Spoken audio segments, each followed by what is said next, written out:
Positively AJ is our third project, and this is a carryover project from our fall semester.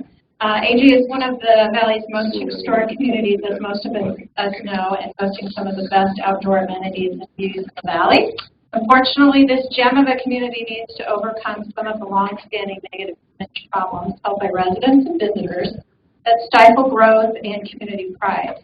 So AJ's goal with this particular project is to understand the perceptions of different audiences and stakeholders, identify community assets, strengths and weaknesses, and develop a viable alternative to improve perception and bolster economic growth. So on this particular project this semester, we had 2 classes involved with different facets of Positively AJ. Theater students actually sought to expand Apache Junction's cultural vitality and social cohesion through dramatic reenactment of those stories. So they actually did a public event recently at Flatiron Park, which I'm going to say I was out of town and missed that, but we were very excited to maybe see a snippet of that. And then also Josh McFadgen's History in the Wild students, and one Master of Sustainability Solutions Applied project student identified important cultural assets, community assets, by engaging residents and visitors in online and in-person mapping exercises. So both of these courses took steps to improve residents and visitors' impressions of such section. Okay, so we will have Stephanie's class. So that's THP 514 Project Community-Based Theater Group, led by Stephanie Woodson, who is Associate Professor and Design and Arts Core Director. So with that, I will hand you the microphone. There you go. Hi, I'm Sarah. I'm one of the students in the class, and we will give you a little snippet and a little performance of what we did.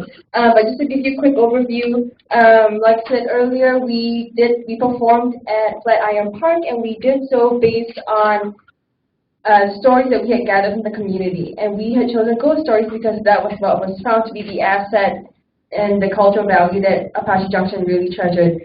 So how we chose to ethically do this is through interviews that we had with community members. So I'm just going to read out a few of their names. Brenda and Alyssa from Dirtwater Springs Restaurant, Spencer Payton and Trish Pelletier from the library, Jim Swanson from the Superstition Museum, Helen from the Apache Junction Visitor Center, Dennis from the Patterns of the Past Antique Mall, Professor Margot Tames, Associate Professor of Indian Studies, JJ and the entire AJ Youth Advisory Council, and last but not least, all of you here who helped us promote this show.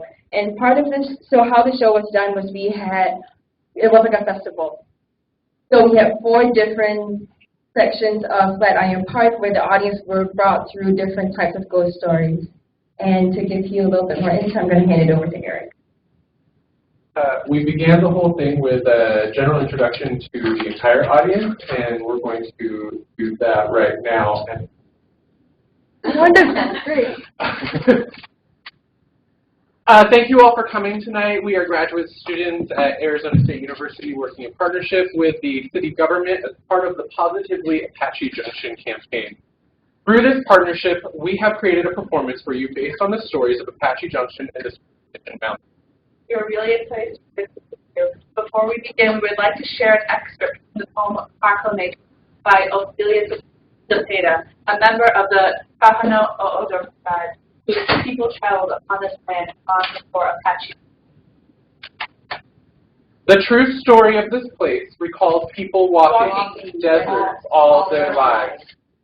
And continuing today, if only in their dreams. The true story is ringing in their footsteps. In a place so quiet they can hear their blood moving through their veins. Their stories give shape to the mountains encircling this place. Wake is the story of water memories of this desert. As we come together to celebrate the stories of the town and remember that this land holds more stories than the ones we will be. This land and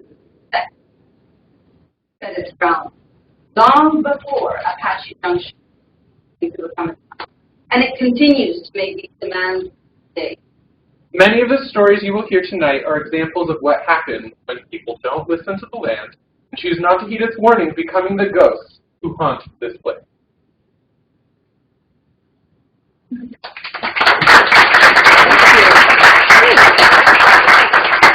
you. So that was the opening that we had before all the stories started. So now this would be one of the stories that you would see as you went through the journey. Hi there, my name is Mark Swinnerton. This is Dante McRibley and Claire Redfield. And I think I might have butchered Dante's name. But anyway, the concept of our show was we went to the Dirtwater Springs restaurant located in Apache Junction and did actual interviews with the staff there about the ghosts that haunt that restaurant. So these are a little bit of I wouldn't say verbatim interviews. We did do a little bit of editing towards them to make them accurate, but they were the words of the staff. And originally the piece was set site specifically, so it was actually set like in the park around the triangle area. So we sort of reset it in this room, but if you see us moving, that's pretty cool. Lastly, you're only going to see part of the performance today based on the length of the performance. So we're just giving you a snip. So now we'd like to present to you the Dirtwater Springs Positively Apache.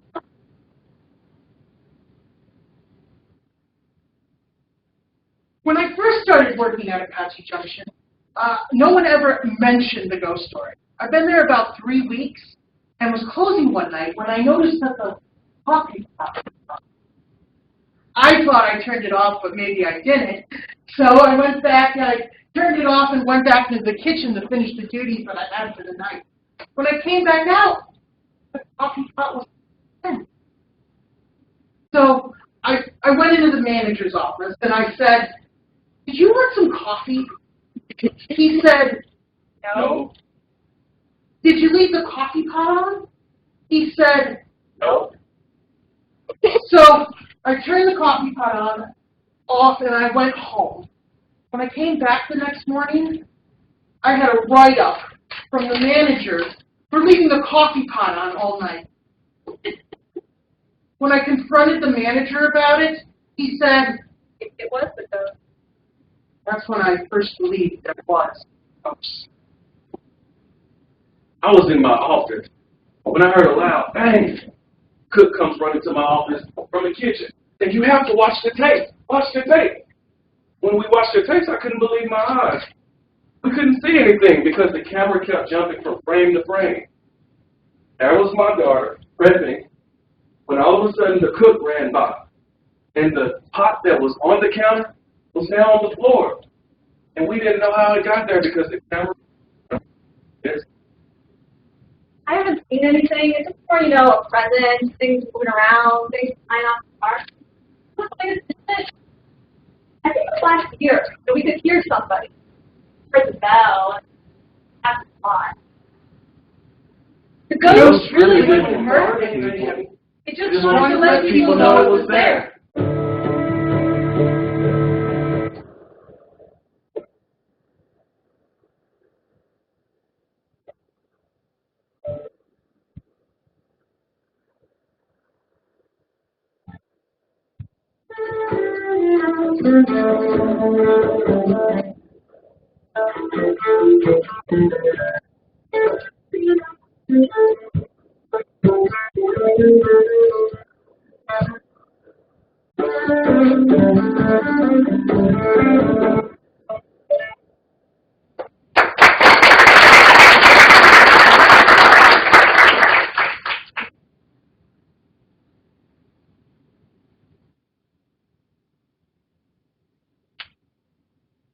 I'm not trying to hurt people at Dirtwater Springs.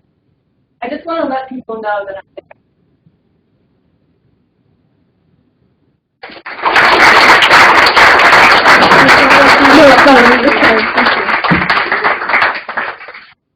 And that's all we have. Thank you.